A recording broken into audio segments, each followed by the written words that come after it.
If you've ever listened to the podcast before, you've definitely heard us talk about them.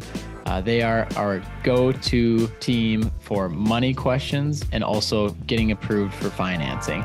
Not only do they help us, but they help many others that listen to the podcast get approved for financing. It's an application-only financing up to $250,000 on approved credit. They have fast approvals and you can save cash with no money down. At the very least, just give them a call, see what you can get approved for, and then check your rates. A couple ways you can reach out to them. You can give their office a call. It's at 701-476-0221.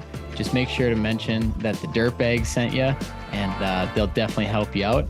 And then you can also email them, sales@kineticlease.com. We also have all of their information on the Dirtbags podcast website. So go check them out, tell them we sent you, and let's get into it. All right, what's up, you dirtbags? My name is Luke Egerbroughton. We got the waters Zero on deck tonight, Luke.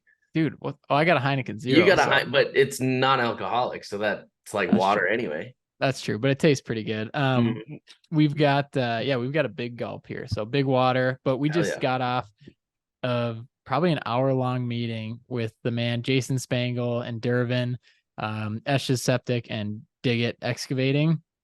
Luke, we are speaking at the Michigan Septic Tank Conference here on Valentine's Day. We are speaking, and I'm honestly looking forward to it. It's like this would be my second considered like public speaking. I would say Con Expo was probably my first. I mean, what a way to start though. Like at Con Expo, it's like, well, yeah, the room you were speaking in especially was massive. That was a fun, that was a fun time. So that was a great setup. But yeah, I mean, this one will be in Michigan. I don't know how often you've visited Michigan, but this would only be my second time ever. And so it'll be fun to check it out. I hear the conference is at a casino. So perfect. We can just walk down, play our blackjack hands. Yeah. Double our 11s, probably double my 10 against a 7. All day long. So that'll be fun though. If anyone, I guess, lives in Michigan, we asked them tonight, so anyone can come to the conference. There's like a member fee. It's like $100 some, and then if you're not a member, it's like $400 some. But I think you're speaking on Monday. I think I'm speaking on Tuesday, and then we're going to do some sort of live podcast within the show as well. It sounds like the vendors that they have lined up are actually pretty cool vendors too. I know they were trying to get NCON there and then a few other big names. So it'd be fun to actually talk to those guys in person, and just kind of firsthand meet them. Yeah. And it's one of those shows, dude, where Con Expo brings in 120,000 people. This one, it's like 300 maybe, all in Michigan. And, the vendors, there's going to be probably 35 vendors. So we'll probably get to know a lot of them over the 3-day show there. Absolutely. No, looking forward to that. And Luke, this is how many speaking? You've done a lot of public speaking here lately. What would this be like? 10th, 8th? Oh, probably, I think I'm in the 20s now. So hell yeah. Yeah. So 2023, I was just talking to my dad about this. I said, 2023, I'm going to speak as much as possible, basically for free. I'll probably get some expenses cleared here and there. And then, but my goal is that 2024, I'm going to book up, this is going to be my next chapter of business, is speaking professionally, hopefully.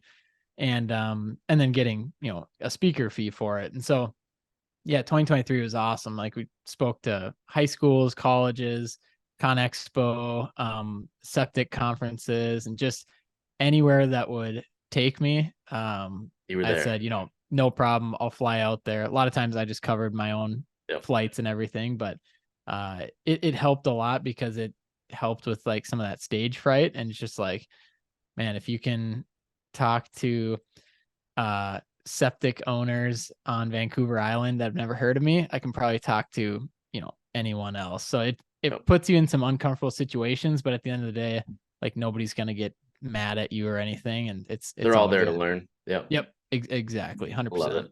No, that's cool. Yeah, no, looking forward to that. But Luke, we're doing kind of a rant topic tonight. Well, yes, sir. So first, before that, but yes, obviously rant tonight. Yeah, so everybody listening knows. You texted me, we got a rant topic on deck, but before we dive into that, we have to address I was going to say the elephant in the room, but that's not really the case. It's just, you made an announcement the other day on social media. I think we've talked about it a little bit before, but Black Iron Dirt, January 1st, 2024 is going to be no longer. So no longer. I want to dive into that a bit, because even myself, we can learn a lot from it, but everyone listening too, I want to start with the logistics of it, and then we can get more into like the emotional stuff of like, how it actually feels and stuff like that. Sure. But logistically, why is Black Iron Dirt going away?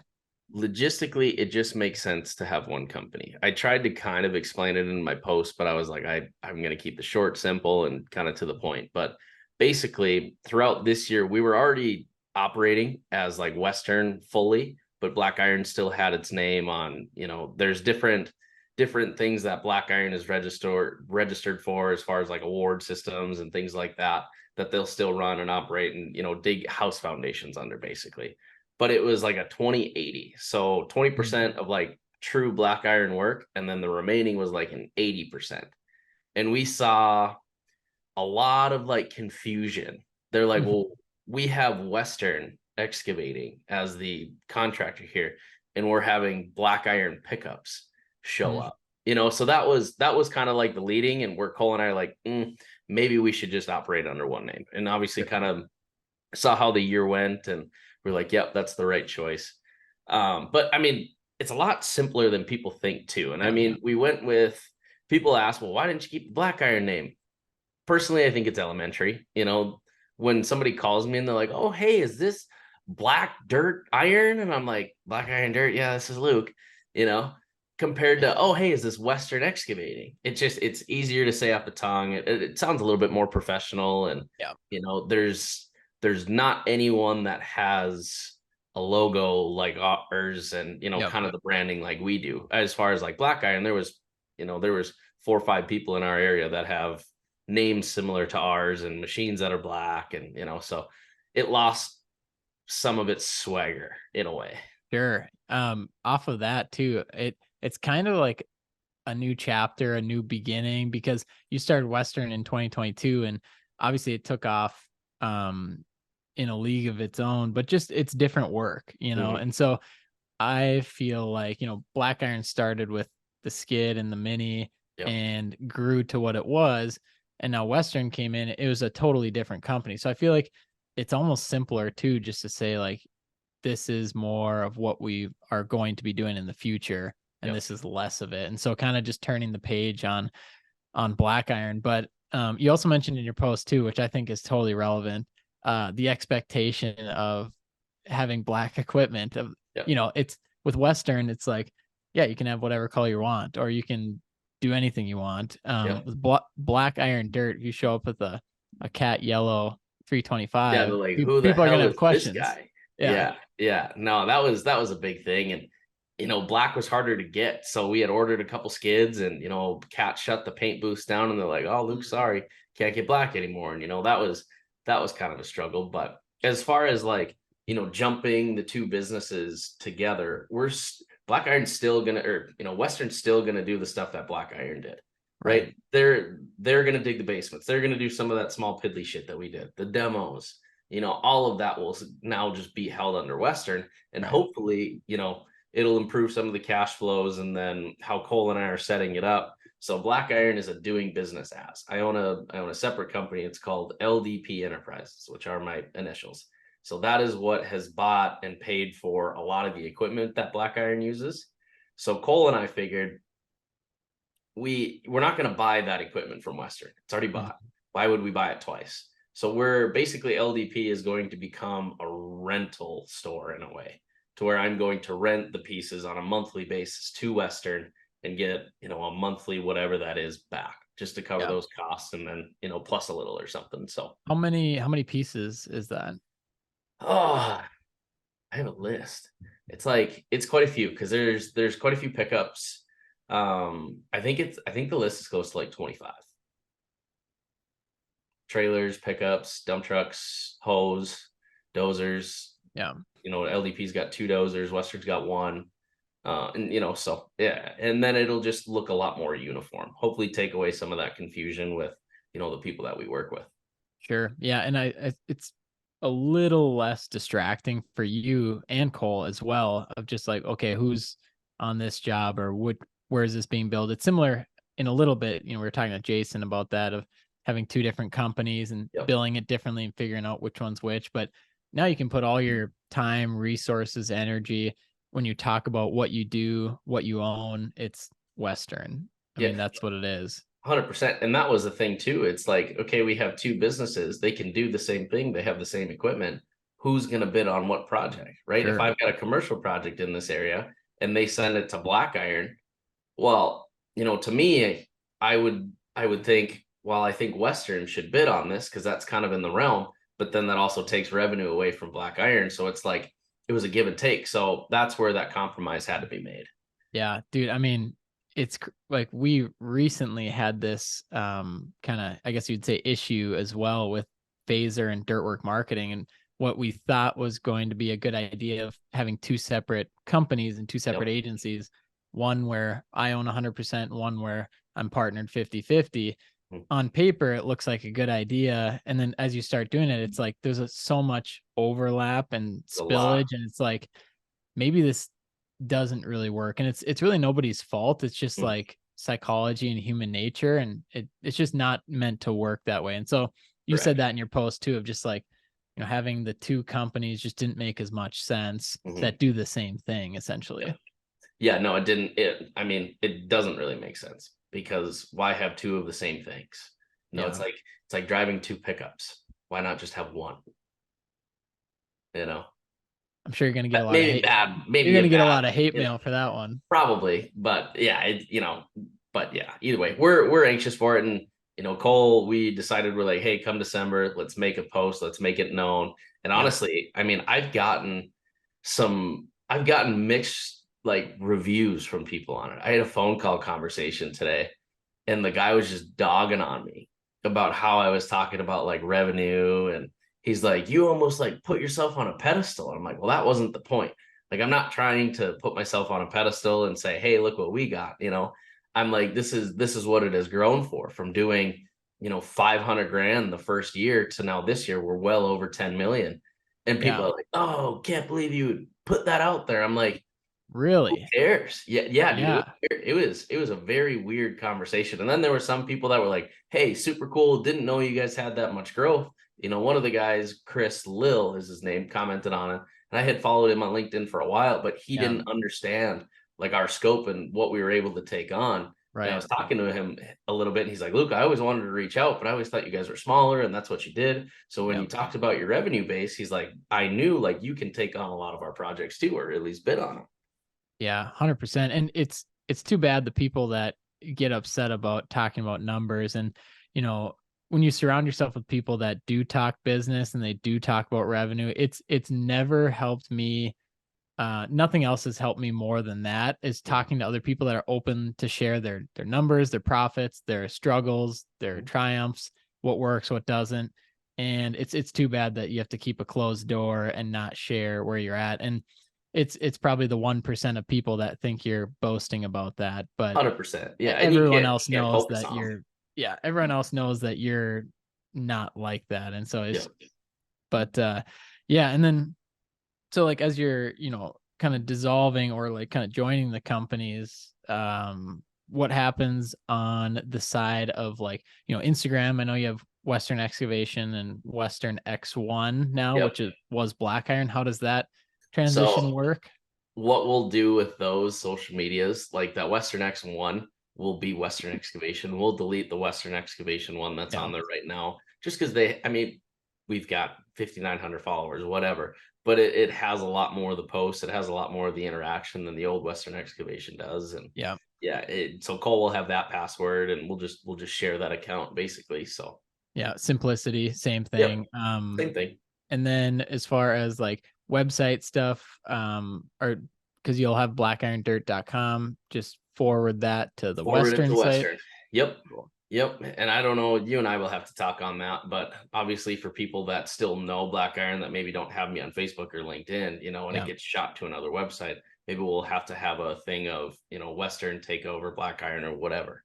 Yeah, you know. and So that's a great point too, because you want to, because what you think you're doing right now is eliminating confusion, but you mm, could also create more create confusion of more. people Yeah, that only know Black Iron, don't know about Western. So yeah, we correct. can definitely talk about that, and that transition of just telling that story as well. But dude, that's exciting though. So Yeah, we're Jan pumped about 1, that. that's going away, and then do you think it will? Yeah, and like you said too, I mean, some extra people reaching out. Are you going to send anything out to the Black Iron customers that you've had worked with, or is that kind of just understanding that? It just kind of I like the home builders and people that Sure, we work with a lot. Obviously, I'll let them know and just give them everything they need. Like, hey, this is our new, I this is gotcha. my new contact, this is my new email. It'll be under this company. I'll get you all of our information as far as W-9s, insurances, and Sure. all of that. So it's a pretty easy process. I mean, a lot of the stuff that Black Iron did, people know that it was what we owned Western too. So it'll, obviously, like you said, alleviate that confusion. But then, I think it'll be a pretty seamless like integration. So Yeah. No, it's probably one of the simplest integrations you could have, yep. considering everything that goes on with business of, you know, purchasing other businesses and buying out partners and all Yep. that stuff. So this one should be fairly straightforward. Yep. And Cole and I are looking right now. We've talked about it a little bit, but we've been in conversation with a local plumbing company here. And we're diving in through the financials right now. We're doing the financial audits, and we're hoping to make something happen here within the next month or two, because Hmm. we want to acquire them, and Cole and I want to be our master plumbers. So we're working on that. That would be sweet. So that's Yeah, I exciting. mean, that's exciting, man. And then obviously for 2024, like there's already, changes looking into it, but you guys shot up so quick. So is the next stage, I mean, you're implementing EOS, just like Mhm. systemizing everything and making it. Yeah. We are not growth oriented next year. I Yeah. want to keep the Yeah. same crews. I want to keep the same guys. I don't really want to take anybody else on at this time. Excuse me, just because I want to get those systems in place, and I really want to kind of like define how we work, who works good together, and the projects that we want to take on. Once we really hammer that stuff down, sure, then we'll grow again. I mean, Yeah. we proved that we can grow pretty fast, and we can maintain it. But now it's delivering the product that we want people to know Western Excavation as. Yeah, absolutely. Yeah, you can't ever lose sight of the quality and the No. value that you're trying to provide. So, you can definitely grow too fast, or Yep. I always like Jocko talked about this, is like, as you're down scope and you're scanning, you always need to like pull your head back for a sec and like Look look around. Yeah. around. And so he related it to business though, like, yes, if you grow quickly, that's great, but then you need to like pull your head up, fix what's broken, because things are going Yep. to break, And then and then continue on. continue on. Exactly. Yeah. So That's really good um advice. and also too, I mean, that could be a few months, that could be a few years, but the thing is like, you just want to make sure that you're running at a healthy pace, and that the product that you're providing or the service keeps up with like how people perceive you, because 100%. your reputation is going to be everything. And if you ruin that, I mean, it's that's You're gonna be not tough in to. business anymore. If you got a bad Yeah. reputation, that's what you're known for. There's a company here that, they came in hot, they came in heavy. 3 years later, all of their equipment's on auction right now. And it's because they did not provide the service that they told everybody that they could. And like you said, people always think if you grow too fast and you say you buy too much stuff, you can't afford it. That's a really big concern, right? But the fast growth and not understanding how to operate when you are to a certain size, I feel like that kills businesses way faster. Yeah. I mean, organization is the biggest thing in success in business, I feel like. Or Yeah. understanding the operations and just having everything in place. And again, you don't know everything until you go through it, but at least you can take that step back and be like, okay, here's what we need to focus on. Here's what needs to get implemented. Yeah, 100%. I don't know if I've mentioned this before, but for anyone listening, I just finished a book that it blew my mind. It's called Simple Numbers, Straight Talk, Big Profits. And it's for the person, which is perfect for me, that isn't like a spreadsheet nerd or not a number nerd, but I love business. I like making businesses work. And at the end of the day, business is pretty simple. A lot of times, there has to be profit to grow and to pay your people and to keep this thing running. And so that book dumbs it down so far, but then it dives into the weeds and uses examples and charts, and it's incredible. So cool. For anyone that wants a good read, definitely buy that book and let me know what you think. But it and you need to, and that kind of goes into another point, like you need to read books, but also talk to mentors that understand your way of thinking, because I'm sure you've done it too, where you've talked to somebody and you're like, dude, I can't even like pick up anything you're putting down right now. And I'm having a really tough time getting to know, what you're trying to teach me here. Then you talk to other people and you're like, this makes sense. What I thought were problems were it's just I'm wired differently. Right. And so, making sure that you're talking with those people that understand you and get you can really help. Definitely. No, and having those conversations with like-minded people, it definitely gives you kind of like a sense of, oh, okay, I'm not the only one that experiences I'm this. not an idiot. Yeah, like, okay, other people have this same problem too. Okay, what did you do? So, and there's a lot to learn with that. I wanted to backtrack just a second to where the book you said you just read. Yep. Okay. I want to read that book, but I've been investigating AI lately. I've been in wormholes of it. Okay. Yep. And apparently there's a software coming out. I'm not going to name it because I want to be the first to implement this. Yeah. But it's like a systems AI. Okay. Because you basically create tasks, and you would, how we do it, we share our Google Drive. Okay. Then we would share like our, profit losses. Yep. And it would create like these basically data forms where we're losing money, where our schedule has been off, to where you don't have to do that internally. Right. So I am super pumped for that to come out. It'll probably be about a year until it's fully out there, but I've been in some wormholes to try to find that. Yeah, dude, that's huge. And the great part about it is if anyone wants to use it, your numbers have to be accurate. Your shit has to be organized. You can't steal.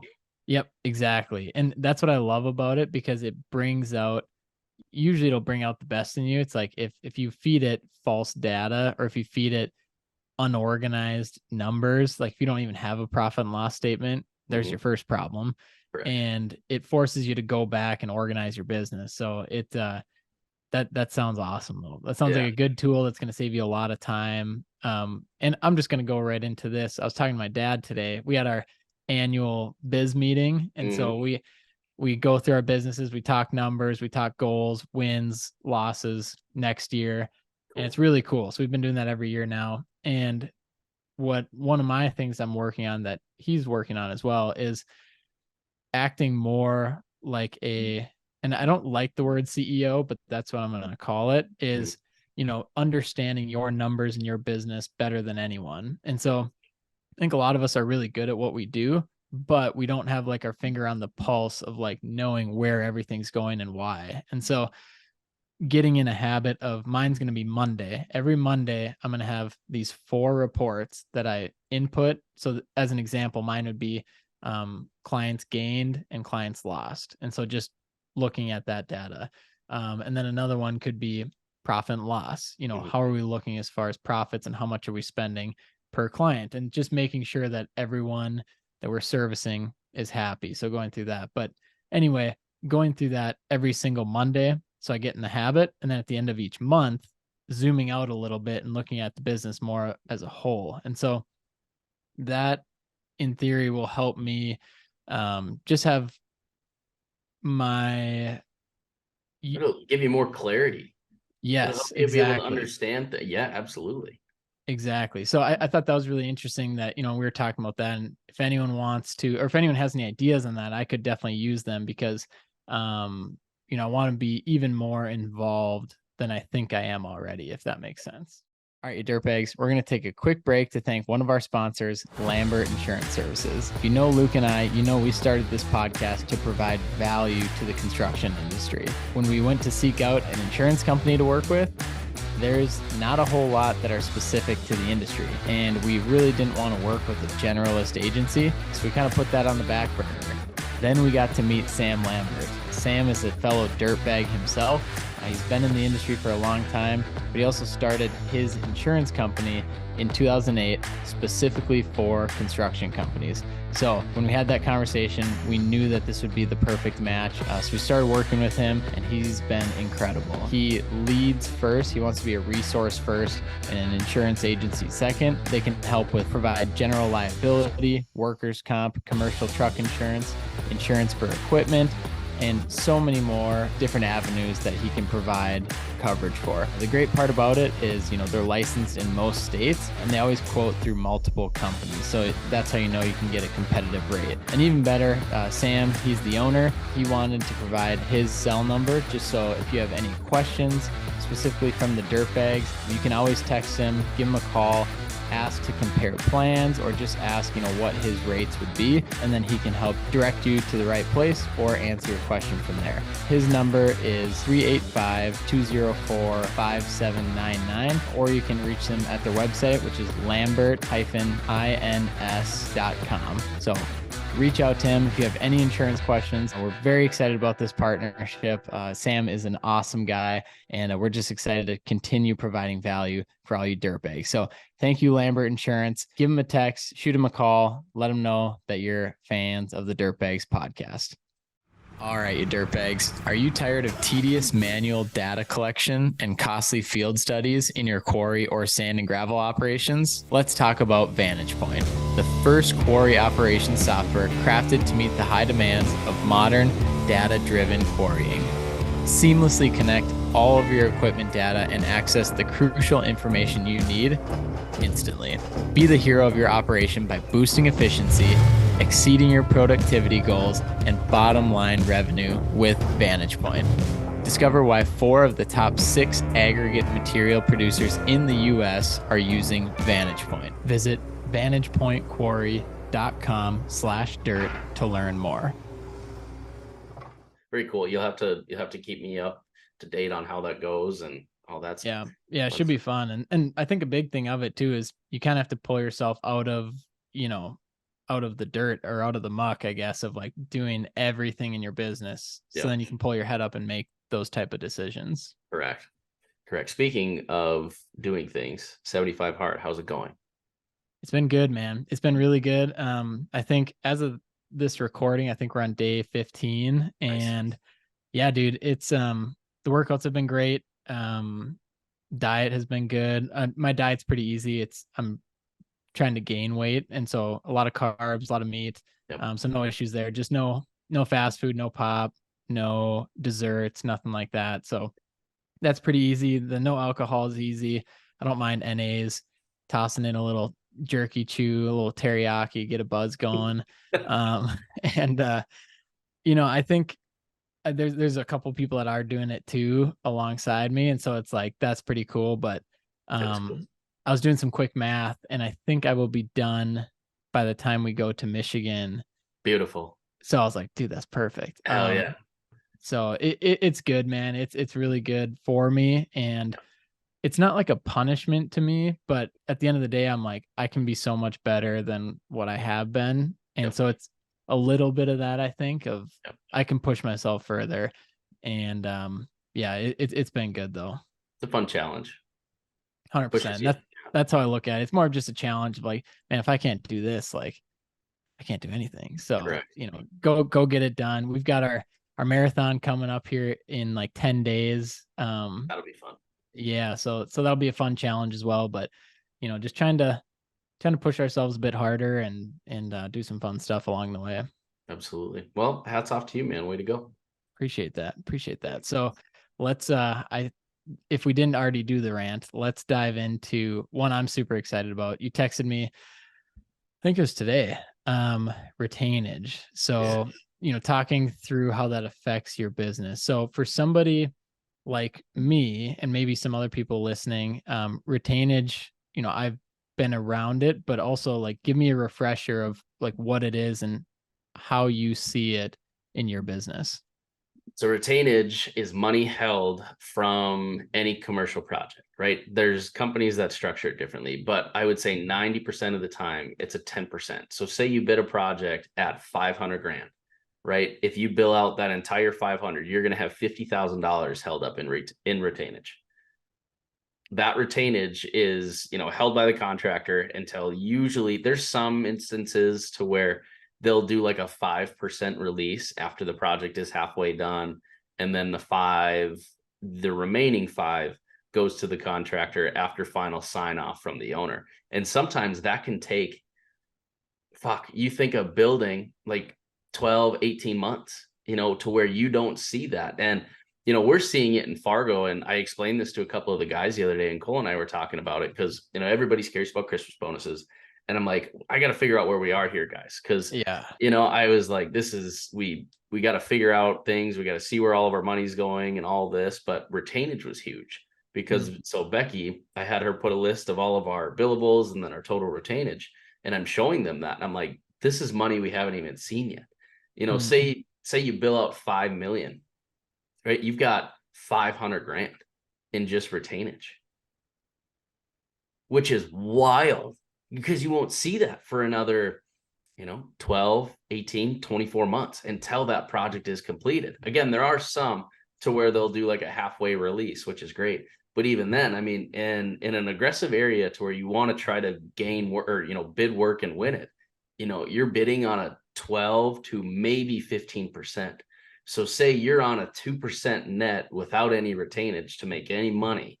You have to be so perfect with how you bid that job and try to find ways to maybe, make some more of that up. But a lot of people don't factor that into their business. Cole and I definitely didn't think it would be a huge deal until we were looking at all the numbers.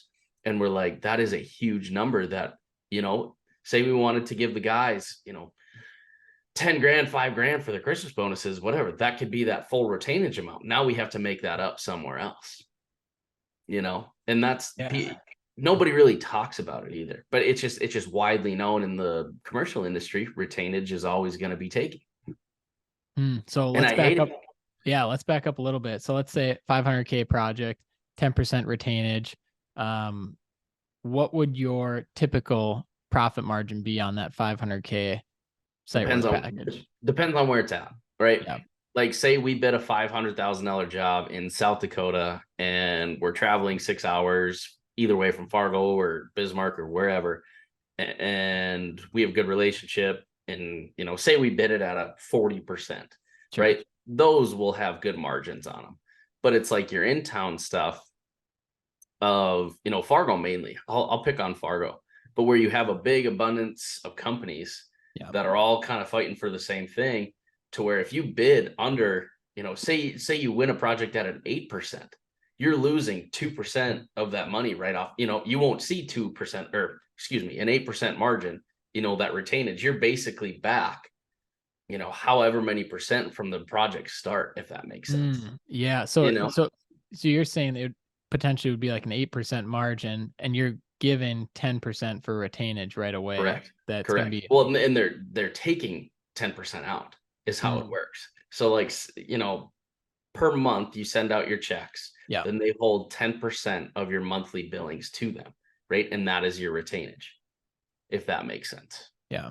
Yeah. So it's, I mean, if you're bid at an 8%, you're not going to see any profit until that project is done.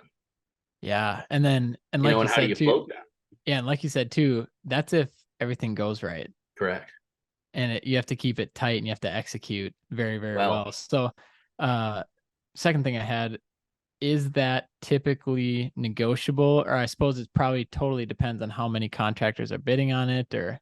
Retainage is usually never non-negotiable because it is a way of protecting the contractor for like work that still has to be done in a way, or if something wasn't completed. I get why it's there.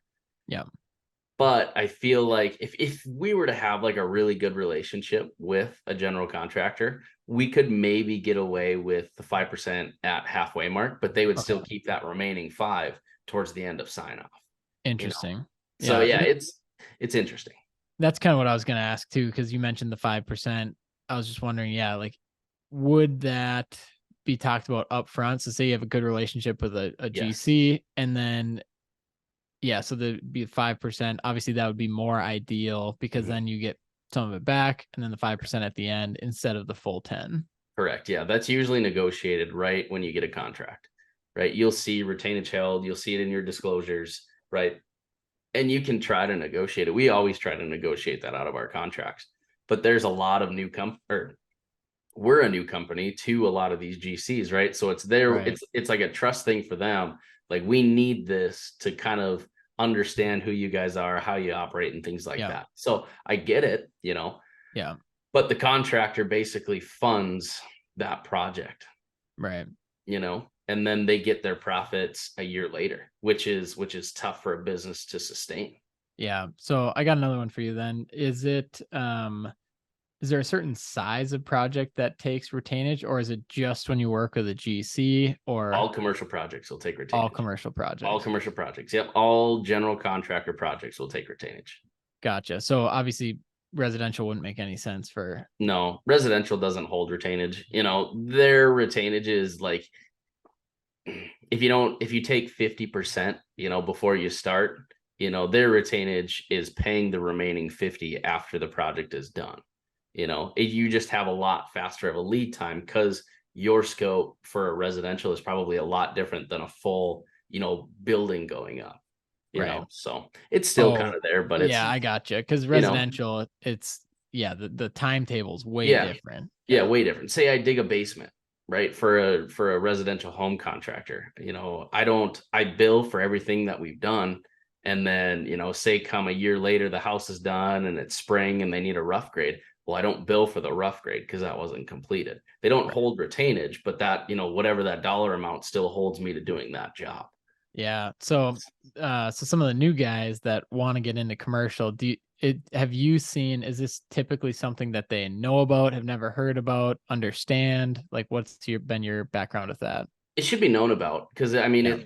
it's not hidden. Like, it's not something that they try to hide from you, but I Yeah. don't think a lot of people like understand the effects of it, because Sure. say you do 3 million in a year, okay, and you start those projects towards the late summer, you're not going to see 300 grand of your money until the next year.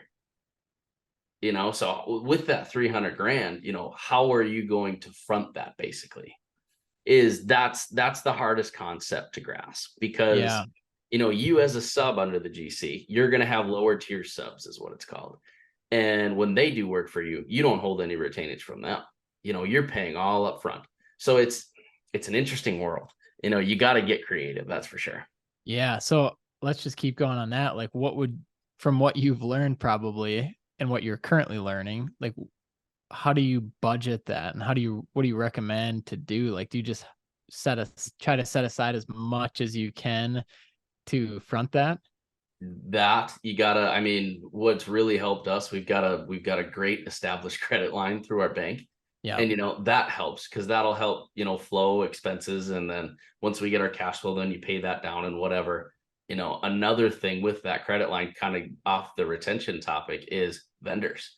Paying those vendors, like we do site utilities, they will not deliver any of that piping material until it's paid for. And guess what? You can't bill the general contractor for that material until it's dropped off. So who's floating that? Oh, We are, dude. and those are things people don't think about, because it's like, which I get, you can't take something from the store and be like, invoice me, Sure. so you have to pay for it before they deliver it. But then say they deliver it on the 27th, okay, you can't bill for that material for another month on that payoffs, because payoffs are usually done towards the end of the month. Because so then you've got 30 days, and then on top of that, hopefully a minimum of another 30 days. So you're 60 days by holding that material. Wow. Yeah, dude, there's a lot of things like I didn't quite grasp until we got put in it. And they're like, you owe us 150 grand for these materials. Well, I need those on site. Okay, we'll pay for them. Well, I haven't invoiced for them yet. Not our problem. You're right. It's not your problem. Man, I have a good friend of mine that's a client. Olivia and I were talking to him, and he big construction company, and he was trying to put into perspective for us. He's like, I have to have, like, on Monday morning, $2 million in the business bank account Yep. to make it to Friday. Yeah. And it's a cash flow nightmare essentially. Dude, But it it's just is. you have to do it, and it's always, you know, the subcontractor that gets put in that middleman, like you said, when you're trying to go buy pipe. Yeah. And it makes sense though, because they're like, yeah, you got to pay for it, Hmm. but then you can't build the GC. So it's that puts you in a really tough spot. I mean, is it, dude, it's like, how do you, like you said, a line of credit helps. I think a lot of people I've talked to say they have a good line of credit and that really helps front it. Hmm. And then you probably can't get too excited when that money comes in. No, because you got to pay your line of credit off. Yeah, You know? exactly. Yeah. So it's, I mean, which that money you have to bill for what the invoices are. So it's not like you're not out anything, right? The Right. material's there, the material's done, you forget about it until you start putting it in the ground, you know. Yeah. It's So a time, it's timing, right? yeah. And it's all timing. And I think a lot of people overlook that, you know, with, you're just kind of always dealt a bad hand. But if you can time it right, or Then it is getting a time. good, It is yeah, time. Yeah, it is, because like from what we're seeing right now, there's a pretty big constraint on the industry as far as like receivables and payables right now. Like there's projects, well, we sign our contracts and a lot of them are like a net 40, but then they put paid upon paid, which is, you know, right, which is fine. It's not, the general contractor will never float the project for the owner. It's the right, owner's job to pay, right? So as a subcontractor to the general, you're kind of going to get shit on a little bit. It's just how it's designed. You know, say Kate 40 days comes up after that billing cycle. Well, we haven't gotten paid yet. We, you know, but we still got to keep moving forward. And so right. you think you almost have to have like 3 months of expenses Mm, like in your account in order to keep operating, is what interesting, we've seen. man. And that just scales up, and yeah, dialing in your expenses of like, how Yeah. much is this going to be? And Yeah. it's probably very difficult for a lot of people to see that kind of money sitting in there, but And you can't do anything knowing, with it. yeah, and knowing you Yeah. can't do anything and you shouldn't do anything with it, because it's like, this is going to happen, Correct. And it will. and it It will. will. It'll always get you at the worst times too. Speaking of timing. That was a great transition. Yeah. Yeah. It will. Because Cole and I experienced this many times this year to where we get our receivables. You know, like I was talking earlier, some of them we haven't gotten paid for 90 days on them. You Hmm. know, you can't just stop the project. You can probably halt, but you want to maintain a good relationship like we were talking about earlier, Luke. You don't have a business unless you have a good reputation. And so we want to uphold our reputation, and it kind of sucks, but that's what you got to do. Yeah. So You know, then, which I'm sure you've dealt with this, when it goes south and you can't get paid, or, Mhm. you know, would it be like the GC closing its doors, or the owner can't pay the GC, or what happens in like that worst case scenario? Just kind of fucked on it. Yeah, There's clauses in contracts like what you I see. can do, you know, but a lot of the general contractors now will see like if we aren't able to get paid, you can't come after us, right? Because it's, you know, Hmm. they're being hired as well. You know, you can put a lien on the property with the owner or whatever, you know, and that's how you can eventually get paid, but you won't see that for a long time. You know, so there's not Interesting. a lot of protection for the subcontractors. It's a lot of trust in the industry, and that's where you really kind of want to vet the contractors that you work for too. Hmm. It's, So here's another question then. Brand new GCs. Like, I feel like we don't talk about that a lot. What does that look like if you have the new guy on the block that has is a new GC? Like, how do you go about working for them?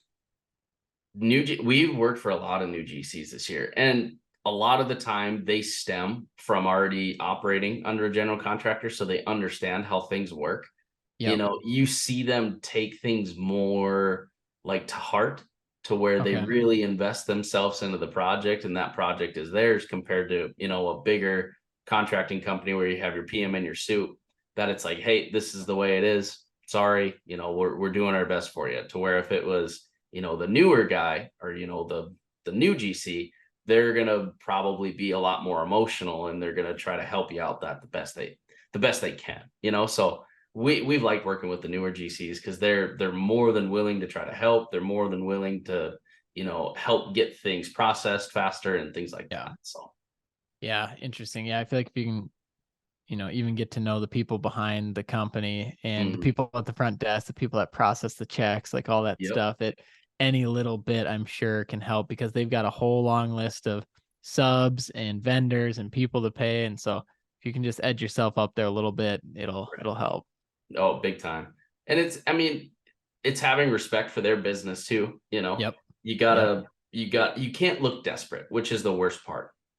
Even though it's tough going, say it's 45 days without seeing a check, it's your responsibility to operate your business. Yeah. You signed up for this. You know what you're getting yourself into. If you took on a project too big for your boots, you're going to have to figure out a way to make it work. That's just how it is. Yeah. And I think, that goes a good point into diversifying a bit, of not having all your eggs in this one basket. And Right. if this doesn't work, we're gone. We're done Right. for. And, a lot of these bigger projects, especially as you get into commercial, like it probably will be a lot of that. But Mhm. when times are good, doing your best to diversify a bit of your company and your services and your revenue. Like, where is it all coming from? If it's one person and you're just waiting on that and you need it to be Monday, it's going to be very, very tough. It's tough and it wears on a guy. That's for Yeah. sure. There's been times this summer where Cole and I are like, we better see a check Monday. Yeah. We've been in that situation, but thankfully we've been able to make everything work and keep moving forward. And like I said, it's just getting creative Yeah. on how to make things work within your business. Right. Well, and especially with growth too, I feel like you're especially susceptible to that. You haven't had the bankroll yet to catch Nope. up in the equity in equipment, and it probably makes it a little bit tougher being new, scaling up quick, and trying to bankroll that. Big time. Big time. To where, yeah, when anybody can go buy equipment, right? But it's Yeah. understanding the cost of that equipment, understanding that you're going to have to float this, you're going to have to float materials, you're going to have to float payroll on top of that equipment. So you might be able to afford the monthly payment, Right. right? But can you afford everything else that goes along with it? Trying to get into these bigger projects. Man. It's something to think about, and it's not talked about a lot. It's almost kind of like, I don't know why it's so quiet about these topics, but I get it too. People have to experience for themselves, because Sure. I could tell somebody all of our experiences, they'd be like, "Oh, that sucks. It sounds like maybe you have some problems within your business." Until they actually physically sit in the seat, they'll have Yeah. no idea. Yeah. Yeah. And that's fine too. You're not there to run their business. So Nope. you And gotta. that's another thing. You as a subcontractor have to look out for your business, Yep. right? Your business is number one. Absolutely. You have to look out for yourself. Yep. I love that. And you can still be a great human being. You can still be very, very nice and genuine and generous. But you gotta look out for yourself, your business, and your people that work within your business. 100%. Yeah, I think sometimes that's overlooked too. And then you get screwed over real quick, and it's like, dang, I had my heart in the wrong place there. 100%. And great lessons to learn when that does happen. They Yep. suck, they stink. Just move on. Learn from it and keep going. Never waste a failure, right? No, never waste a failure. I love that one. That one's a good one. That's Yeah. good. But yeah, I little look into retention, little look into, a little bit deeper side of the commercial side and what goes on with it. Obviously more of a rant topic tonight, but if anybody has questions as far as, the retainage side too, and how you can maybe make things work, let us know. I'm more than happy to talk on it, because I had to learn fast. Cole and I both had to learn fast this year. Yeah, dude, that was brilliant. I feel like even me sitting here, I'm learning a ton too, and which is the great thing about podcasts. But yeah, like if anyone has questions, reach out to Luke or just the Dirtbags page, and more topics like this I'd love to dive into, because like you said, a lot of times it's not talked about, and we get a lot of great people listening from all over, and it can really spring some additional topics that people find themselves in situations that 100%. if there's a little bit of background, a little bit of context, it may help. You never know who it may help. Correct. Exactly. But yeah, man, Sweet. Well, I I think that was love a it. podcast. I think that's a podcast. That was a good one. We'll label that as a rant, and Yep. we'll talk about Black Iron at the beginning, and that was a good one. Hell yeah. Well, Luke, I appreciate your time, brother. All right, dude. Talk soon.